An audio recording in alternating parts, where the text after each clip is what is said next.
Ricardo Mendonça, aos 42 anos, era o que muitos considerariam um homem de sorte.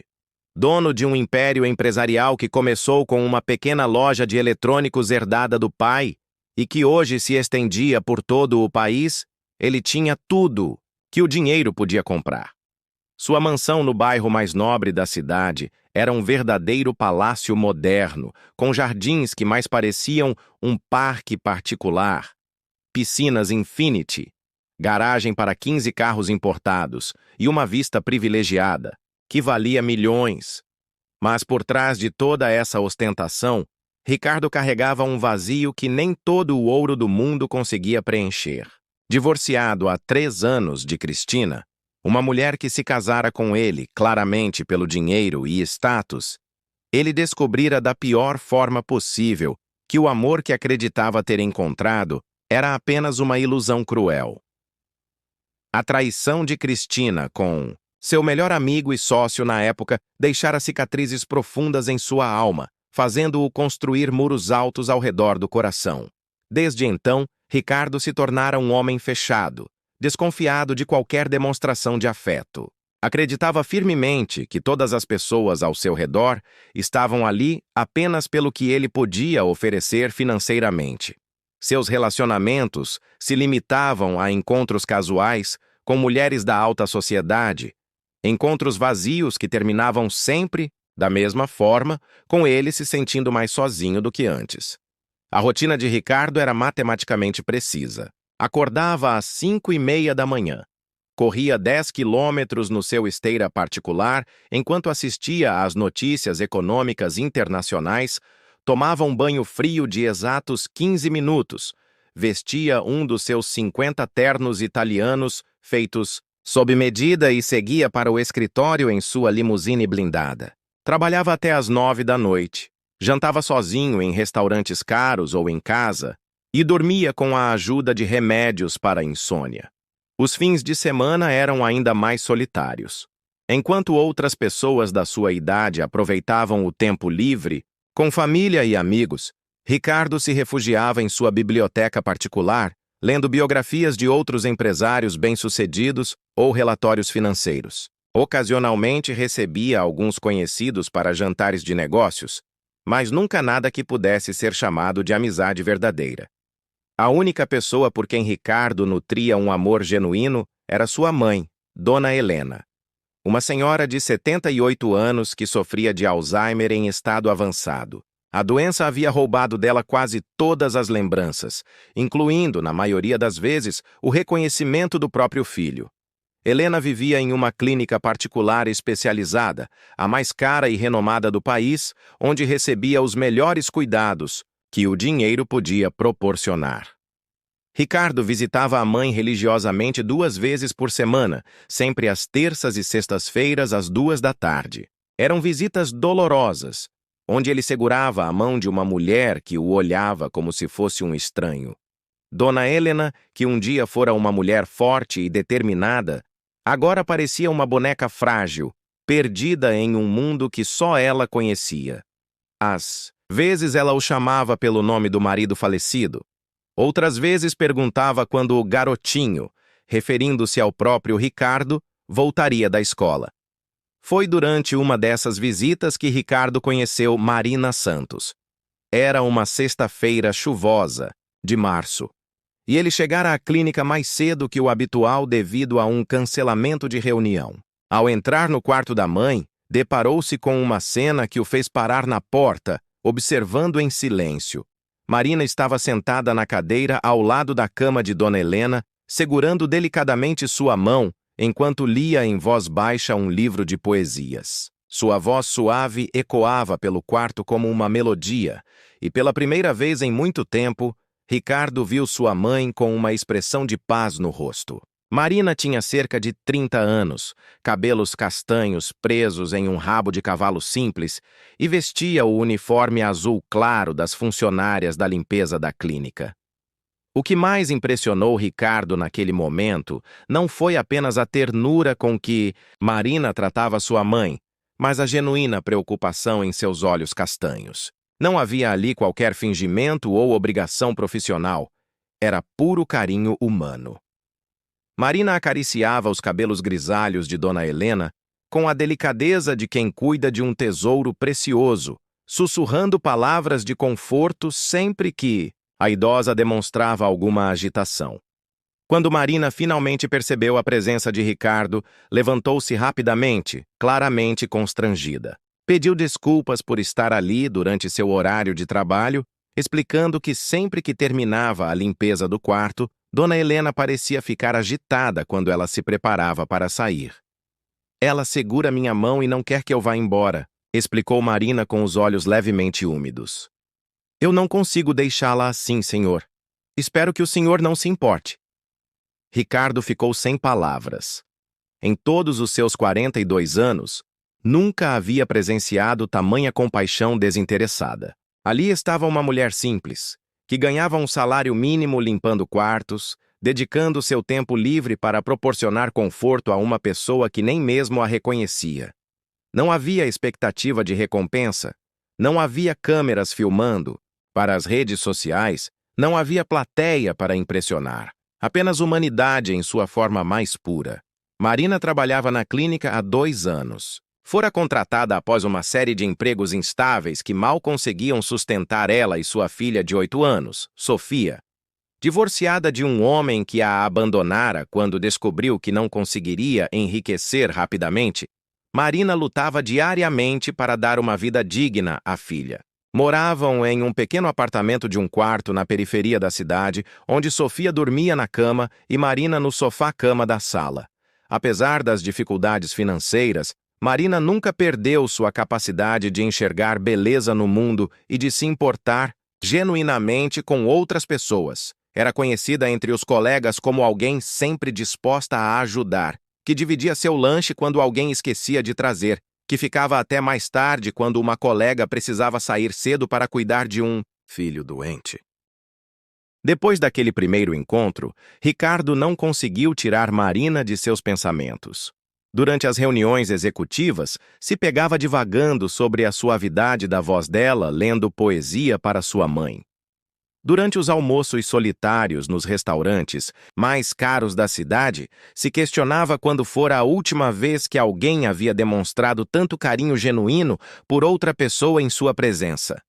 Começou a modificar sutilmente seus horários de visita, chegando sempre alguns minutos mais cedo, na esperança de flagrar novamente Marina cuidando de Dona Helena. E sempre a encontrava lá, como se fosse um anjo da guarda que aparecia para trazer paz àquela mulher perdida em seus próprios pensamentos, fragmentados. Em uma das visitas, Ricardo chegou a escutar Marina cantarolando uma canção de ninar while arrumava os travesseiros de sua mãe. A melodia era simples, provavelmente algo que ela cantava para a própria filha, mas havia uma pureza naquele som que tocou algo profundo em seu peito. Dona Helena havia adormecido com um sorriso nos lábios, algo que Ricardo não via há anos. Princípio, Ricardo tentou racionalizar seus sentimentos. Convenceu-se de que era apenas gratidão por alguém estar cuidando bem de sua mãe. Afinal, ele pagava uma fortuna para que Dona Helena recebesse o melhor tratamento possível. E Marina estava apenas fazendo mais do que sua obrigação. Mas, no fundo, sabia que havia algo mais perturbador acontecendo em seu coração. Começou a fazer perguntas discretas sobre Marina para a administração da clínica. Descobriu que ela nunca faltara um único dia de trabalho em 2 anos, que era considerada uma funcionária exemplar e que havia recusado outras oportunidades de emprego para permanecer ali. Quando perguntou o motivo, a resposta o surpreendeu. Marina disse que se sentia responsável pelos pacientes que havia aprendido a amar, especialmente alguns que não recebiam muitas visitas. O dilema emocional de Ricardo começou a se intensificar quando ele passou a observar outros aspectos da personalidade de Marina. Notou que ela sempre cumprimentava educadamente todos os funcionários, desde os médicos até os seguranças, tratando cada pessoa com o mesmo respeito. Via como ela se preocupava quando algum paciente estava passando por momentos difíceis, como oferecia palavras de conforto para familiares em desespero. Era tudo tão diferente do mundo em que Ricardo vivia, onde cada gesto, cada palavra, cada sorriso tinha um preço ou uma intenção oculta. Marina parecia viver em um universo paralelo, onde a bondade ainda era possível sem contrapartidas, onde o amor ao próximo não era uma estratégia de marketing pessoal. Mas foi durante uma tarde particularmente difícil que Ricardo percebeu que seus sentimentos haviam ultrapassado os limites da simples admiração. Dona Helena estava passando por uma crise comum em pacientes com Alzheimer avançado, onde ficava agitada e assustada, não reconhecendo nem mesmo o ambiente familiar do quarto. Os enfermeiros tentavam acalmá-la com medicamentos, mas nada parecia funcionar. Ricardo chegou no meio da crise e encontrou Marina segurando firmemente as mãos de sua mãe, falando em um tom baixo e tranquilizador.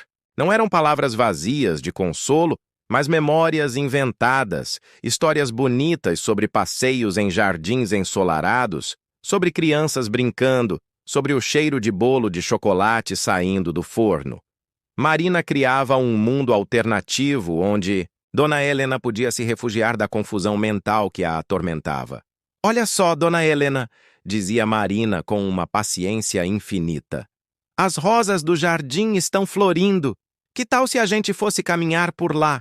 Eu escuto passarinhos cantando e tem um sol tão gostoso batendo nas flores." Gradualmente, a agitação de Dona Helena foi diminuindo. Seus olhos, antes vidrados pelo medo e confusão, começaram a focar no rosto carinhoso de Marina. Ricardo observou aquela cena por mais de uma hora, totalmente hipnotizado pela capacidade de Marina de trazer paz para o caos.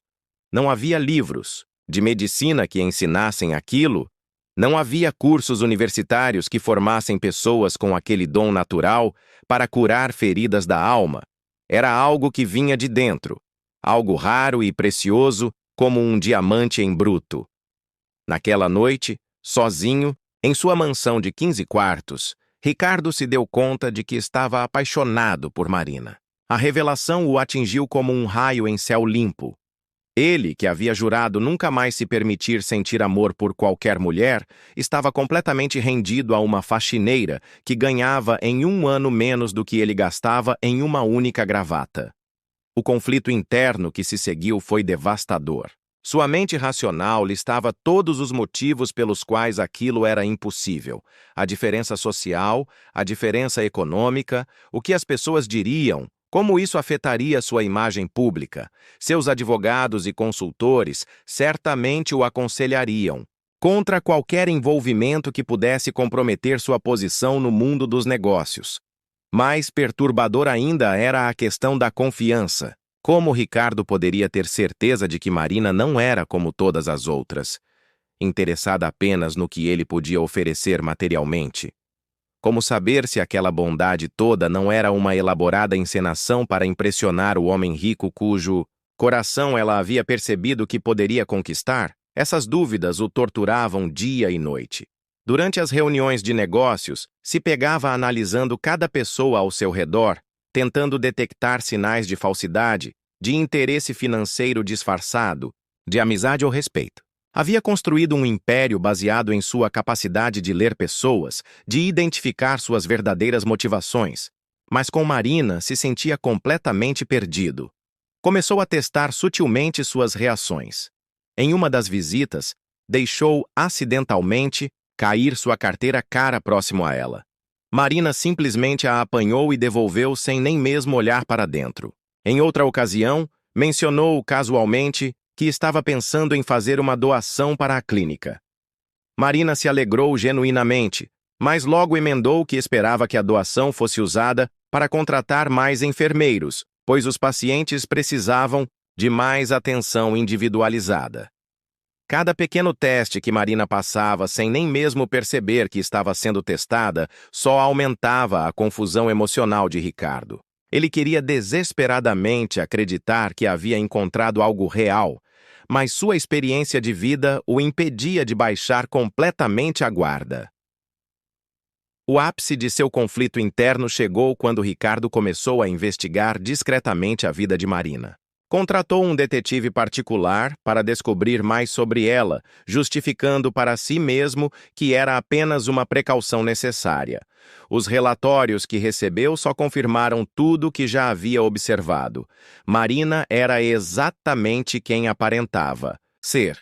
Uma mãe solteira lutando honestamente para criar sua filha, sem vícios, sem dívidas suspeitas, sem relacionamentos interesseiros. O relatório incluía detalhes sobre sua rotina: trabalho na clínica durante o dia, curso técnico de enfermagem, à noite 3 vezes por semana, fins de semana dedicados inteiramente à filha Sofia. Suas únicas extravagâncias eram livros infantis que comprava para a filha e materiais escolares de qualidade, mesmo que isso significasse ela mesma economizar em roupas e comidas. Saber tudo. Isso deveria ter tranquilizado Ricardo, mas teve o efeito oposto. Ele se sentiu sujo por ter invadido a privacidade de uma mulher inocente, por ter duvidado da integridade de alguém que havia demonstrado apenas bondade.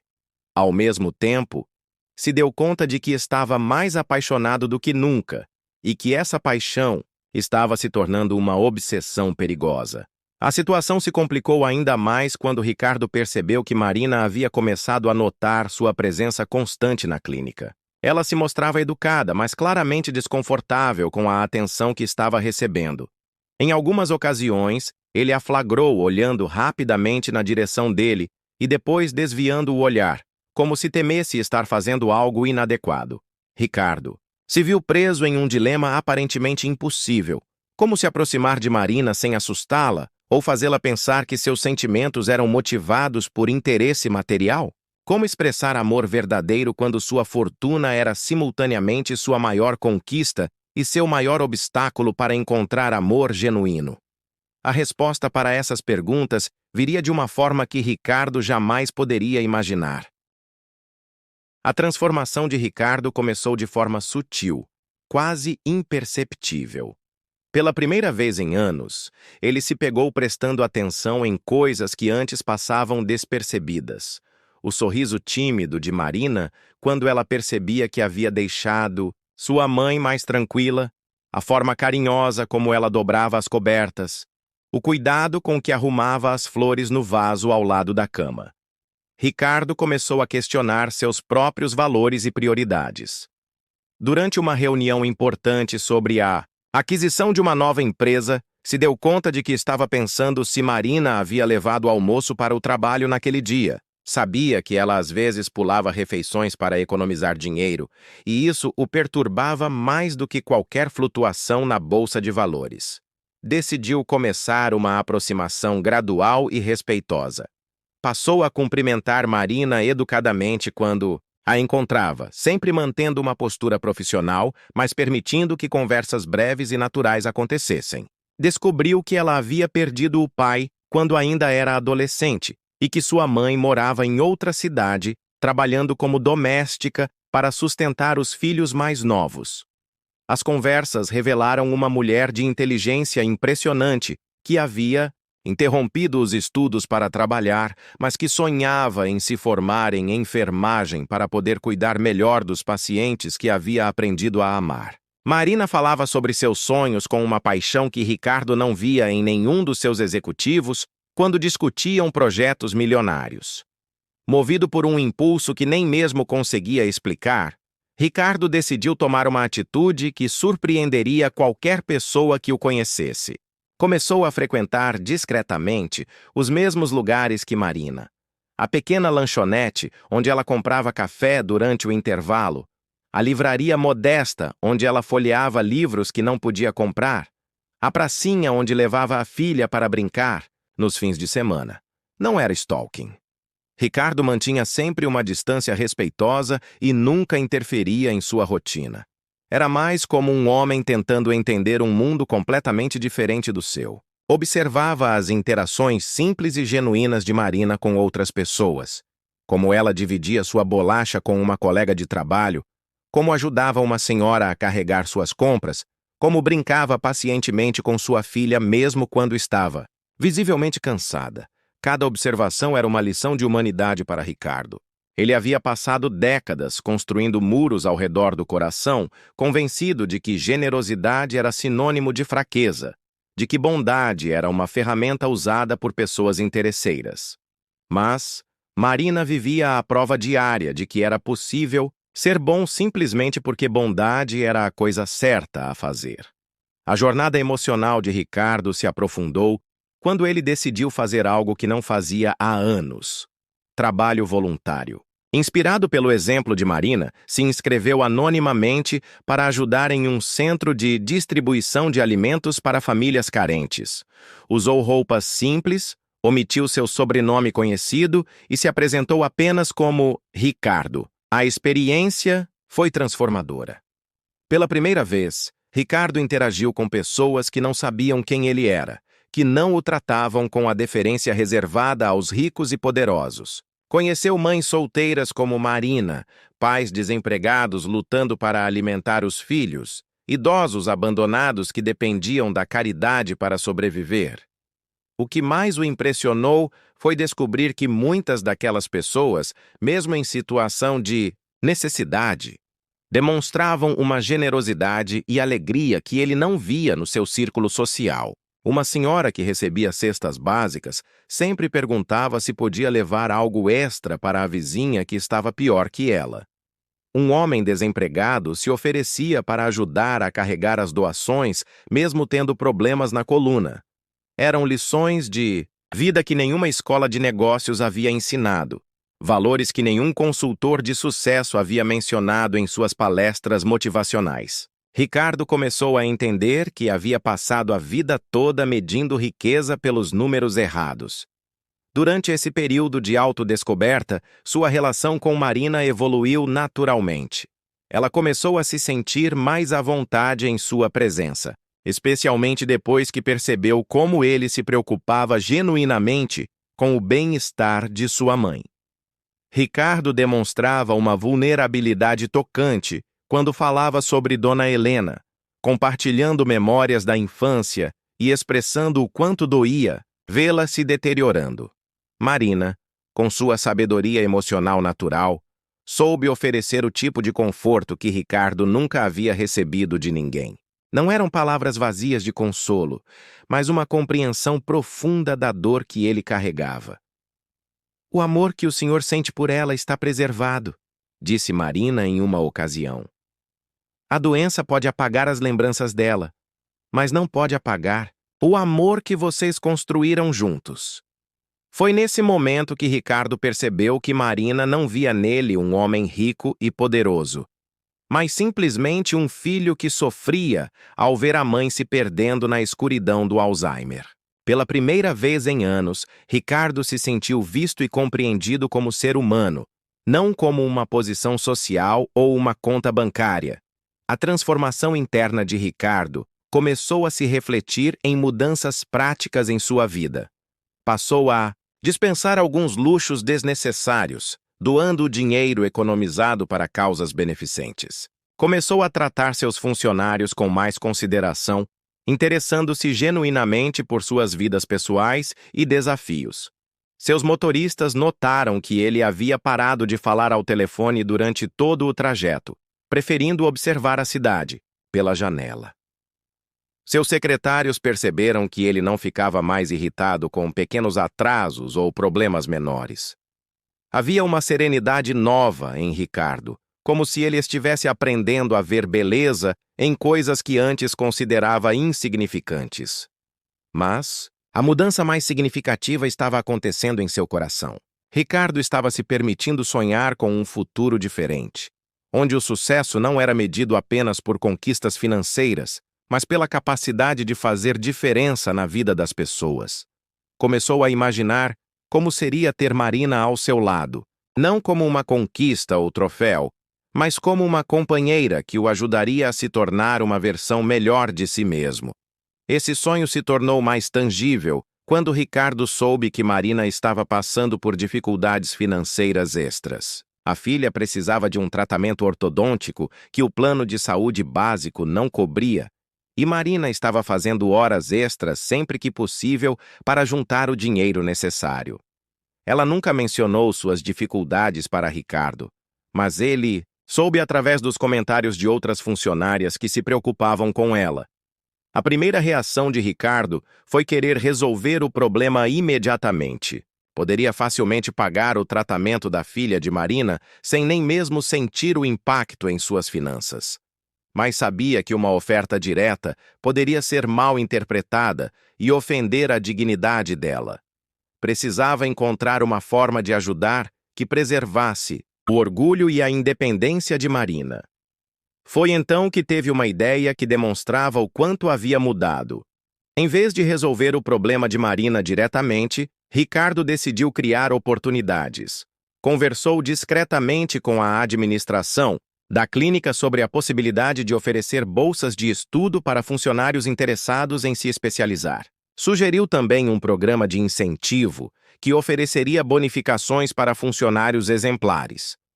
Marina foi uma das primeiras a ser beneficiada por essas iniciativas, mas de forma que não parecia caridade. Ela recebeu uma bolsa de estudos para terminar o curso de enfermagem e uma bonificação por seu excelente desempenho profissional. O dinheiro era suficiente para pagar o tratamento da filha e ainda sobrar para algumas necessidades básicas que ela havia adiado há muito tempo. Felicidade genuína de Marina ao saber das oportunidades foi recompensa suficiente para Ricardo. Vê-la radiante, sabendo que poderia proporcionar o melhor para sua filha, sem comprometer sua integridade, foi mais satisfatório do que qualquer negócio milionário que ele havia fechado. Era o início de uma transformação que mudaria não apenas a vida de Ricardo, mas também revelaria a Marina uma realidade que ela jamais poderia ter imaginado. O momento que mudaria tudo começou de forma completamente inesperada. Era uma quinta-feira chuvosa de junho e Ricardo havia chegado à clínica para sua visita de rotina quando ouviu uma comoção vinda do quarto de sua mãe. Vozes alteradas, passos apressados e o som inconfundível de alguém chorando desesperadamente. Ricardo correu pelo corredor e encontrou uma cena que jamais esqueceria. Marina estava sendo segurada por 2 seguranças enquanto tentava se aproximar de Dona Helena, que estava na cama com a aparência de quem havia acabado de passar mal. Uma mulher loira e elegantemente vestida estava ao lado da cama, falando de forma autoritária com a equipe médica. "Eu sou a nora de Dona Helena", declarava a mulher com uma voz que Ricardo reconheceu imediatamente. Era Cristina, sua ex-esposa. "E exijo que essa funcionária seja demitida imediatamente. Flagrei ela roubando joias da paciente." Marina estava visivelmente em choque, negando as acusações entre soluços. "Eu jamais faria isso. Eu estava apenas ajudando Dona Helena com o colar. Ela estava se engasgando com a corrente." As palavras saíam entrecortadas, mas havia uma verdade desesperada em sua voz que tocou profundamente Ricardo. Ricardo observou a cena por alguns segundos, tentando processar o que estava acontecendo. Cristina segurava um colar de pérolas caríssimo, algo que ele havia dado de presente à sua mãe anos atrás. Segundo ela, havia flagrado Marina tentando retirar o colar de Dona Helena quando ela aparentemente não estava consciente. A acusação era séria. Roubo contra uma paciente com Alzheimer seria não apenas um crime, mas uma crueldade inimaginável. Ricardo conhecia as leis rigorosas da clínica sobre esse tipo de situação. Marina seria demitida imediatamente e provavelmente enfrentaria processos criminais. Mas algo na cena não fazia sentido para Ricardo. Primeiro, por que Cristina estaria visitando sua mãe? Eles haviam se divorciado de forma conturbada, e ela nunca havia demonstrado qualquer afeição genuína por Dona Helena durante o casamento. Segundo, Ricardo conhecia Marina há meses e jamais havia percebido nela qualquer sinal de desonestidade ou ganância. "Liberem ela", disse Ricardo com uma autoridade que fez todos no quarto se voltarem para ele. Os seguranças hesitaram, olhando confusos entre Ricardo e Cristina. "Eu disse para liberarem Marina, agora." Cristina se virou com uma expressão que misturava surpresa e irritação. "Ricardo, que bom que você chegou. Esta mulher estava roubando sua mãe. Eu a flagrei em flagrante. É mentira! Marina conseguiu falar assim que foi liberada pelos seguranças. Dona Helena estava agitada, o colar estava enroscado e ela não conseguia respirar direito. Eu só estava tentando ajudá-la. Ricardo observou atentamente as duas mulheres. Cristina mantinha uma postura de indignação controlada, como se estivesse interpretando um papel. Marina estava claramente desesperada, mas sua dor parecia genuína. Não era o desespero de alguém que havia sido pega em um crime, mas de alguém sendo injustamente acusada.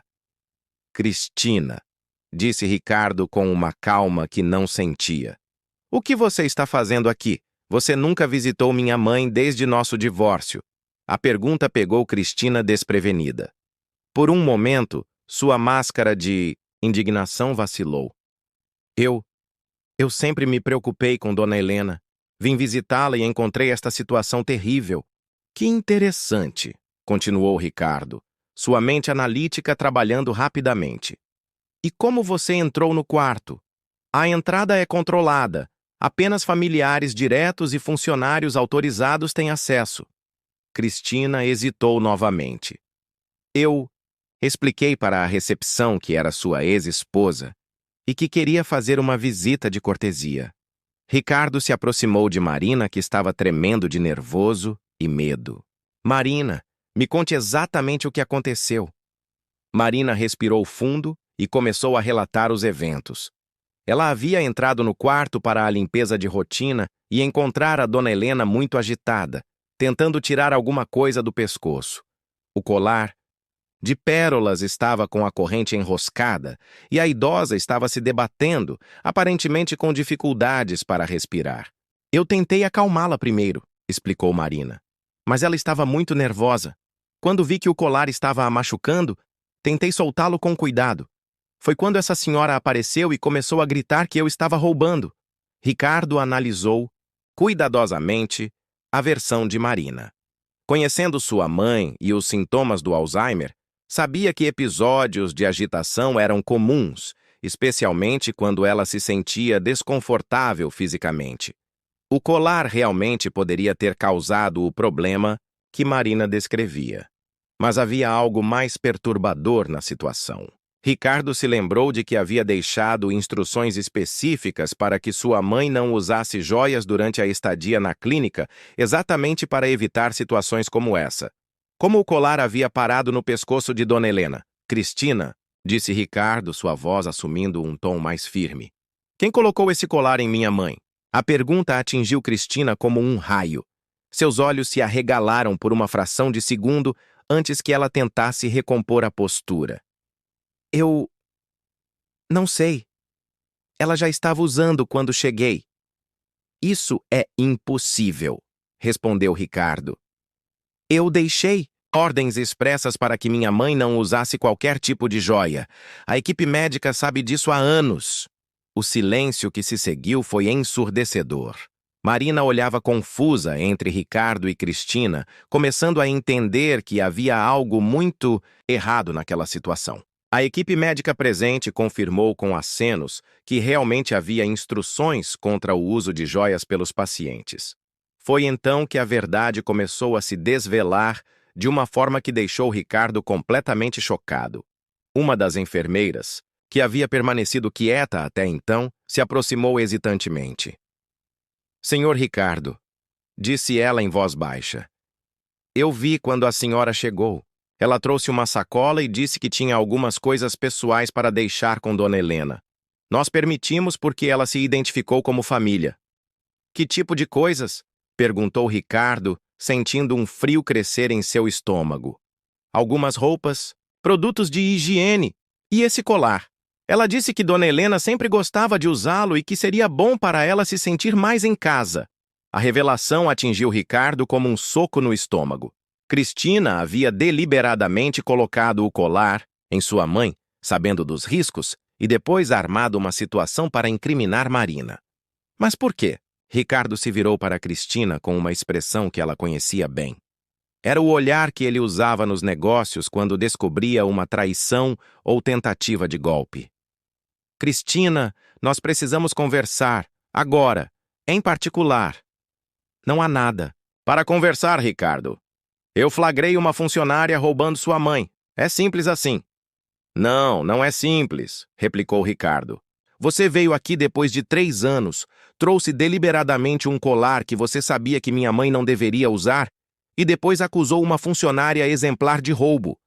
A pergunta é, por quê? Cristina percebeu que sua farsa estava se desmoronando. Seu rosto assumiu uma expressão de raiva que Ricardo conhecia muito bem. Era a mesma que ela fazia quando seus planos não saíam como esperado. Está bem, Ricardo. Você quer saber por quê? Porque eu soube sobre sua obsessão patética por uma faxineira.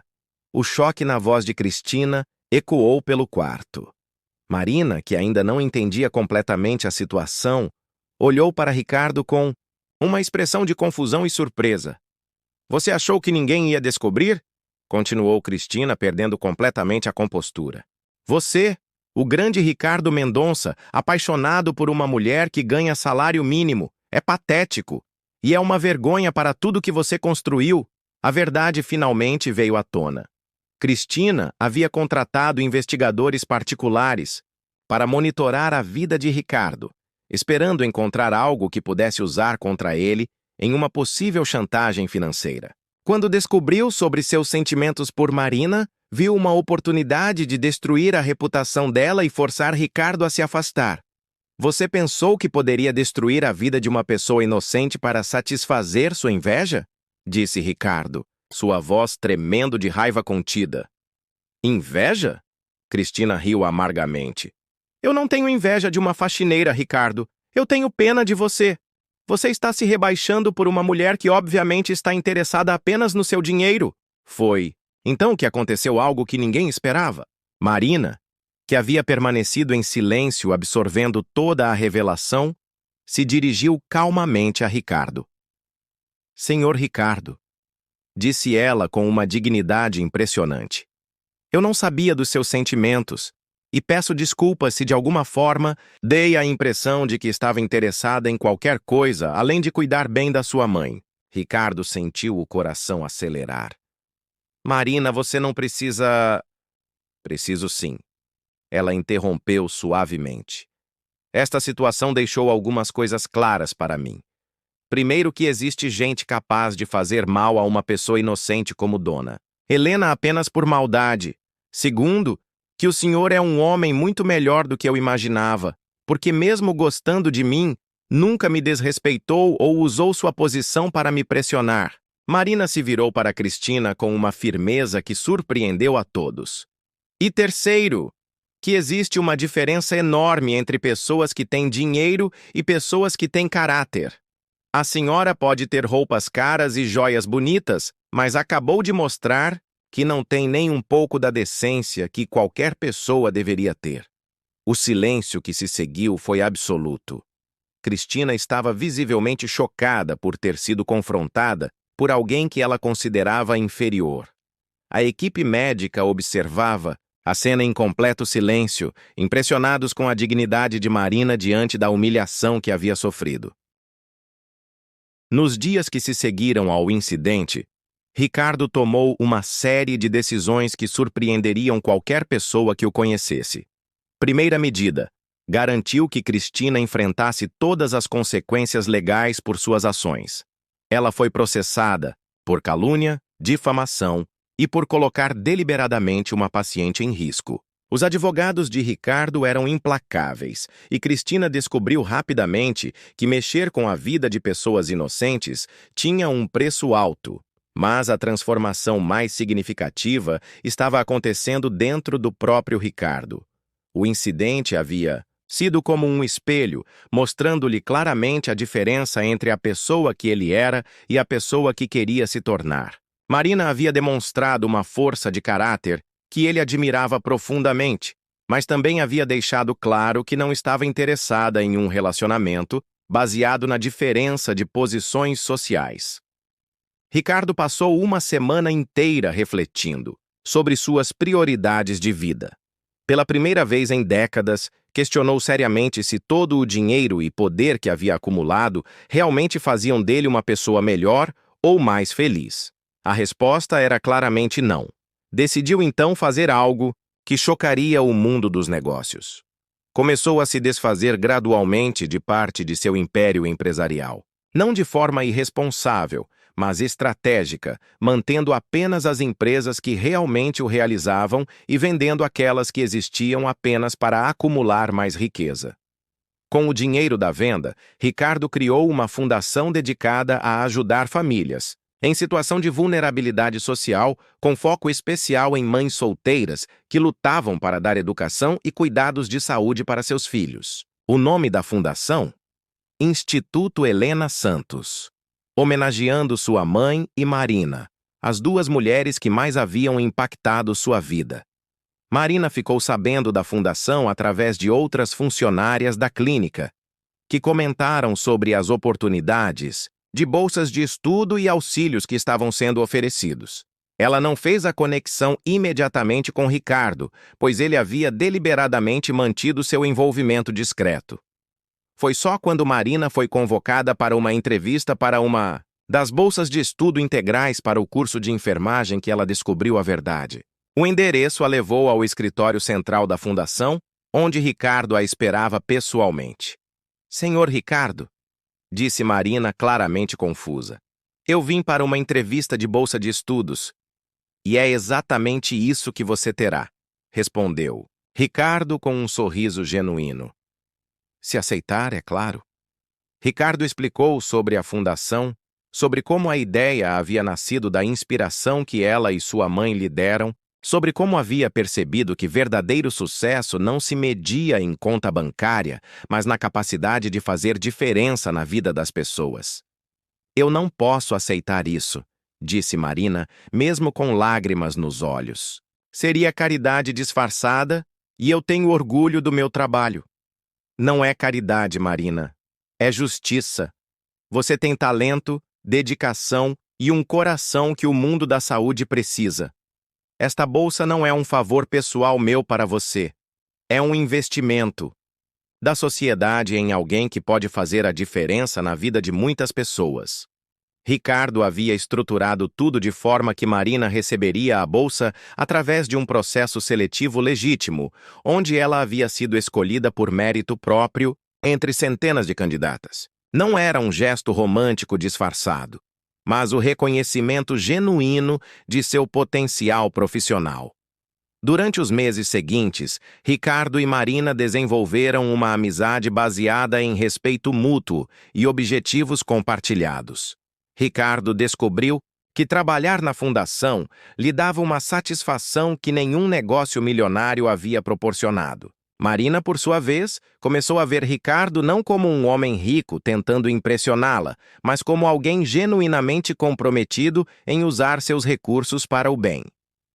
A transformação de Ricardo se tornou evidente para todos ao seu redor. Seus funcionários notaram que ele havia se tornado mais acessível e interessado no bem-estar deles. Seus parceiros de negócios perceberam que suas decisões agora levavam em conta não apenas lucro, mas também impacto social. Dona Helena, mesmo em seu estado avançado de Alzheimer, parecia responder positivamente às mudanças em seu filho. Nas visitas, ela demonstrava uma tranquilidade maior, como se sentisse a paz interior que Ricardo havia finalmente encontrado. Foi durante uma dessas visitas, 6 meses após o incidente com Cristina, que aconteceu um momento que ficaria marcado para sempre na memória de Ricardo. Marina havia terminado o primeiro módulo de seu curso de enfermagem e estava fazendo um estágio supervisionado na clínica. Ricardo chegou para sua visita habitual e encontrou Marina cuidando profissionalmente de sua mãe, agora não mais como uma faxineira prestando um favor, mas como uma futura enfermeira, aplicando conhecimentos técnicos com o mesmo carinho de sempre. Como ela está hoje? Perguntou Ricardo, observando que Dona Helena parecia especialmente tranquila. Ela teve uma manhã muito boa, respondeu Marina com um sorriso profissional. Comeu bem, não teve episódios de agitação e até conseguiu falar algumas palavras coerentes. Que palavras? Marina hesitou por um momento, como se não tivesse certeza se deveria contar. Ela perguntou pelo filho, não pelo nome, mas disse que estava esperando seu menino chegar. Ricardo sentiu os olhos marejarem. Há meses sua mãe não demonstrava qualquer sinal de que se lembrava dele, mesmo que vagamente. Tem mais uma coisa, continuou Marina. Quando eu estava arrumando as flores hoje cedo, ela segurou minha mão e disse: Obrigada por cuidar do meu menino. Eu acho que, de alguma forma, ela sabe. Aquele foi o momento em que Ricardo compreendeu completamente o que havia encontrado em Marina. Não era apenas amor romântico, era reconhecimento de uma alma gêmea, alguém que entendia que as coisas mais importantes da vida não podiam ser compradas, apenas vividas e compartilhadas.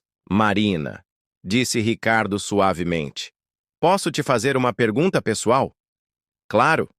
Se eu fosse uma pessoa comum, um homem trabalhador, mas sem todo esse dinheiro e posição social, você aceitaria jantar comigo? Marina o olhou nos olhos por um longo momento antes de responder. Ricardo, você já é uma pessoa comum. O dinheiro não define quem você é. Suas ações definem. E pelas suas ações dos últimos meses, você é exatamente o tipo de homem que qualquer mulher sensata admiraria. Isso é um sim? Isso é um convite para você me conhecer como Marina, não como a funcionária que cuida da sua mãe. Se você quiser conhecer a mulher que sonha em ser enfermeira, que adora ler poesia para sua filha, que às vezes queima o jantar porque se distrai lendo, que chora em filmes românticos e que acredita que o mundo pode ser um lugar melhor, então sim. Ricardo e Marina se casaram em uma cerimônia simples, na capela da própria clínica onde se conheceram. Dona Helena estava presente em uma cadeira de rodas e, embora não conseguisse acompanhar completamente o que estava acontecendo, teve momentos de lucidez em que sorriu para o casal. Sofia, a filha de Marina, havia se tornado a neta que Ricardo nunca teve. Ele a ensinou sobre negócios através de brincadeiras, enquanto ela o ensinou sobre como ver magia nas coisas simples da vida. A Fundação Instituto Helena Santos se tornou uma das mais respeitadas organizações beneficentes do país, não pelo dinheiro que distribuía, mas pela forma humanizada como tratava cada pessoa que ajudava. Marina, já formada em enfermagem, se tornou a diretora do programa de saúde da Fundação. Ricardo descobriu que ser verdadeiramente rico significava ter pessoas que o amavam pelo que ele era, não pelo que possuía. Significava dormir tranquilo, sabendo que suas ações tornavam o mundo um pouco melhor. Significava encontrar propósito em cada dia, não apenas lucro em cada negócio. E Dona Helena? Mesmo com o Alzheimer progredindo, ela tinha momentos especiais onde parecia reconhecer a felicidade do filho e a bondade da nora que havia escolhido. Em um dos seus últimos momentos de lucidez, segurou as mãos de Ricardo e Marina e sussurrou: Vocês encontraram o que importa. A história de Ricardo e Marina se espalhou discretamente entre as pessoas que os conheciam, não como uma história de romance improvável, mas como prova de que amor verdadeiro reconhece amor verdadeiro, independentemente das circunstâncias externas. Ricardo aprendeu que riqueza real não se acumula em bancos, mas se multiplica quando é compartilhada. Marina aprendeu que merecimento não depende de origem social, mas de caráter. E juntos, descobriram que às vezes o destino usa as situações mais inesperadas para unir pessoas que nasceram para caminhar juntas. A mansão de 15 quartos foi transformada em um lar de verdade, cheio de risadas de criança, conversas significativas e a paz que só existe quando pessoas boas se encontram e decidem construir algo bonito juntas. E toda terça e sexta-feira, às 14h, Ricardo e Marina visitavam Dona Helena juntos, levando flores frescas, lendo poesia e oferecendo o tipo de amor que não precisa ser compreendido para ser sentido. Esta é a prova de que milagres acontecem todos os dias, disfarçados de pessoas comuns que fazem escolhas extraordinárias por amor.